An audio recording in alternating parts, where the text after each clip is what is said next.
Good evening guys. তো ভাবছো যে ভাই আজ হঠাৎ হঠাৎ এই ভাই সন্ধ্যেবেলা চলে এসছে কেন? ভাই আসার কোনো কারণ নিশ্চয়ই তা আছে। তো আমাকে একটি ভাই হঠাৎ করে কমেন্ট করে বলেছে কি বলেছে সেই কমেন্টে বলবো। কমেন্টে সবচেয়ে বড় সমস্যা বলতে সমস্যাটি যারা যারা এই ভিডিওটি দেখছো তাদের প্রত্যেকের বেশিরভাগই সমস্যা। তো ভয় পেও না বন্ধুরা, সমস্যা থাকলে অবশ্যই সমাধান হবেই। তা সমস্যাটা কি, যে অনেকের পেটের তলভাগে চর্বি থাকে বা অনেকের সাইডেও চর্বি থাকে। তো চর্বি তো আর যাদের নেই তো ভাই খুবই ভালো, আর যাদের আছে ভাই খুব সমস্যা। সত্যি বলতে আমার আগেও ছিল। তো অবশ্যই তো তোমাদের ভাই এমন করতো যে এখন নেই, এমন দুটি আসন করতো নিয়মিত, যে সত্যি বলছি ভাই উপকার আমি পেয়েছি বলেই তোমাদের ভাই হেল্প করতে চলে এসেছে।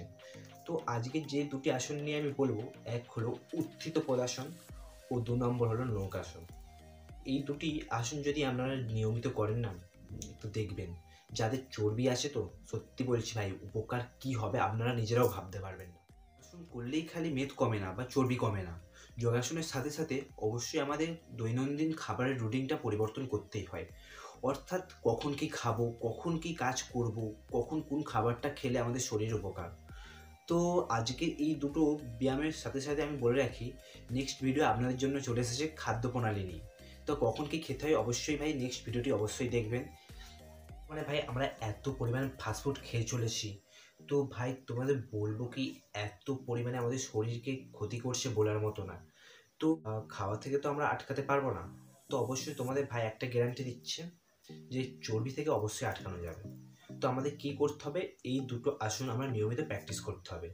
তো বেশি দেরি না করে দেখে নিন বন্ধুরা আসনটি।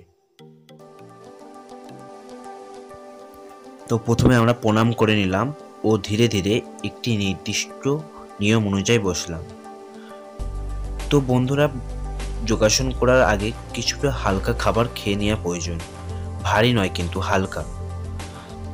তো যোগাসনটি শুরু করলাম এবং এই যোগাসনটি শুরু করার সময় পাটি হালকা করে উপরের দিকে তুলতে হবে এবং আঙুলগুলো ফাঁকা না, জুড়ে থাকবে। প্রথম দিকে এই আসন অভ্যাসের সময় শ্বাস বন্ধ করে থাকতে হয় যাতে সুবিধা হয়। পরে এই আসনটি করার সময় শ্বাস প্রশ্বাস স্বাভাবিক রাখতে হয় কিন্তু, এবং শ্বাস প্রশ্বাস স্বাভাবিকভাবেই ছাড়তে হয়। তো আপনারা পাশ থেকেই দেখে নিন।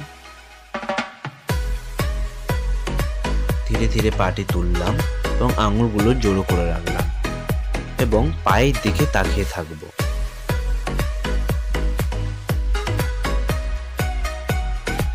এই আসনটি 3 থেকে 4 বার করব, 30 থেকে 40 সেকেন্ড।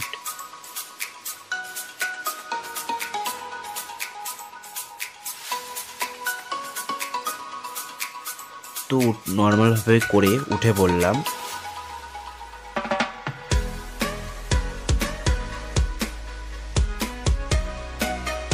তো বন্ধুরা, দ্বিতীয় আসন হলো নৌকাসন। তো আমরা আবার একটি নিয়ম অনুযায়ী করব। তো আপনারা দেখে নিন। শুয়ে পড়লাম, ধীরে ধীরে হাতটি মাথার উপরে তুললাম এবং মাটি থেকে হাত যতটা উচ্চতায় আছে ঠিক পাটাও ততটা উচ্চতায় থাকবে এবং এইটাও 30 থেকে 40 সেকেন্ড থাকবো। 3 থেকে 4 বার করব এবং ধীরে ধীরে ছেড়ে দেব। নর্মালভাবেই নির্দিষ্ট পদ্ধতিতে আমরা উঠে পড়ব এবং একটি নির্দিষ্ট যেভাবে করেছিলাম আসনটি সেইভাবে উঠে পড়ব।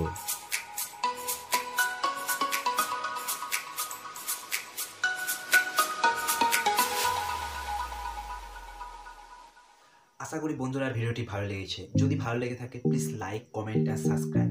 এই ধরনের ভিডিও দেখতে প্লিজ সাপোর্ট করো বন্ধুরা, প্লিজ। তো ভাই আজকের মতো এই পর্যন্ত। নেক্সট ভিডিও তোমাদের ভাই আবার তাড়াতাড়ি নিয়ে চলে আসছে। নেক্সট ভিডিওতে আপনাদের দেখাবো খাদ্য প্রণালী নিয়ে। তো আজকের মতো এইটুকুই, চলো নেক্সট ভিডিওতে দেখা হচ্ছে।